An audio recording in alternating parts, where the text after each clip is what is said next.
Qeveria përmes ndryshimeve të ligjit për energjetik po legalizon faturat shkele shko për rrym, alarmojnë nga shoqata e inxhinierëve.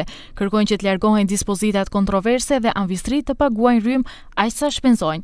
Thonë se qytetarët nuk duhet të jenë viktimë vlerësimeve dhe gabimeve matematikore që shkaktojnë dëm prej miliona eurove. Домакинствата имаат прескокнување од еден блок во друг блок при паушално предвидување и при реално отчитување на броилата, и тогаш се случува да им се наплаќаат повисоки сметки кои што во услови на летен период не може да ги приметат дека се високи, меѓутоа во зимскиот период приметуваат, најчесто дават приговори, и само тие што дале приговори може да бидат обештетени од регулаторната комисија од ЕВН, меѓутоа поголем број на граѓани не ни знаат дека имат такви случувања во сметките.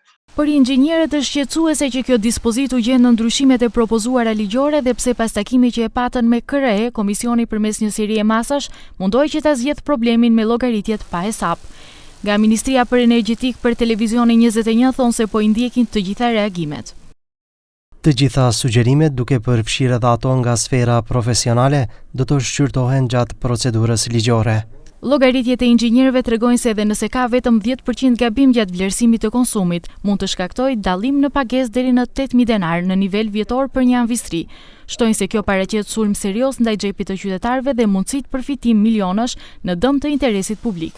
Theksojnë se ligji sillet me flamur evropian, ndërsa direktivat e BE në të cilat thirrë qeveria askund nuk parashohin leje për faturim me konsum të supozuar. Për ndryshe, problemi me faturat paushale eskaloi muajt e dimrit kur shumë qytetarë u ankuan deri te KRE se faturat për rrym pothuajse u janë dyfishuar.